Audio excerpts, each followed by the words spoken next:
నా పేరు సంతోష్, ఎస్ఎఫ్ఐ మేడ్చల్ మల్కాజ్గిరి జిల్లా కార్యదర్శి.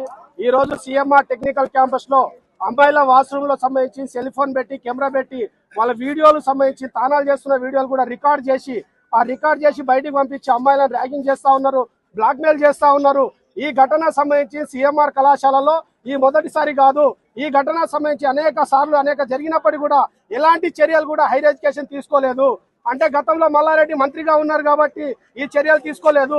ఇప్పటికైనా ప్రజాప్రభుత్వం ఉన్న కాంగ్రెస్ ప్రభుత్వం అయినా అమ్మాయిలకు న్యాయం చేస్తుందా అని చెప్పేసి మాకు అనుమానం వస్తుంది.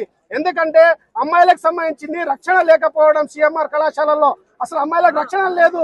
ఈ రోజు గోపాల్ రెడ్డి మాత్రం అనేక సార్లు అమ్మాయిలకు సంబంధించి రక్షణ ఇచ్చే కళాశాల మాదే అని చెప్పేసి మల్లారెడ్డి గోపాల్ రెడ్డి దెబ్బలు తడుచుకున్నా కూడా ఎక్కడ కూడా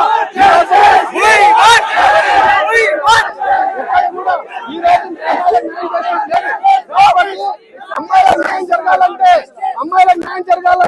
ఈ రోజు సిఎంఆర్ కళాశాలల్లో ప్రభుత్వమే స్వయంగా తీసుకొచ్చి అనేక చట్టాలు తీసుకొచ్చినప్పుడు కూడా అమ్మాయిలకు రక్షణ లేకపోవడం అంటే ప్రభుత్వం నిర్లక్ష్యంగా భావిస్తా ఉన్నాం. కాబట్టి వెంటనే ప్రభుత్వం స్పందించి సిఎంఆర్ కళాశాల గుర్తింపు రద్దు చేయాలి.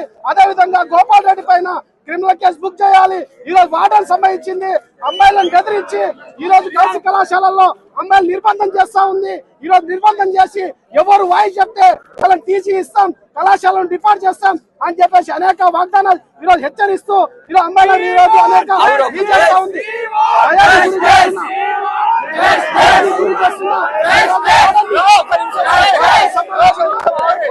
చర్యలు తీసుకోవాలి. ఈ రోజు సిఎంఆర్ కళాశాలలో వాడనే కాదు, ఈ రోజు గోపాల్ రెడ్డి మాకు ఇప్పుడే తెలిసింది. గోపాల్ రెడ్డి స్వయంగా ఫోన్ చేసి ఏ ఆర్గనైజేషన్ వచ్చినా కూడా విద్యార్థులు సహకరించకండి, ఈరోజు అమ్మాయిలు కూడా వాయిస్ ఇవ్వద్దు మీడియాకు అని చెప్పేసి నిర్బంధాలు పెడతా ఉన్నారు. అమ్మాయిల పైన నిర్బంధాలు పెడితే గోపాల్ రెడ్డి తెలుసుకో, ఈ కళాశాల భవిష్యత్తు తక్కువ కాలమే. కాబట్టి వెంటనే అమ్మాయిలకు న్యాయం చేయండి. న్యాయం చేసేంత వరకు ఎస్ఎఫ్ఐ భారత పోరాటాలు చేస్తామని చెప్పి ఈ సందర్భంగా హెచ్చరిస్తాం.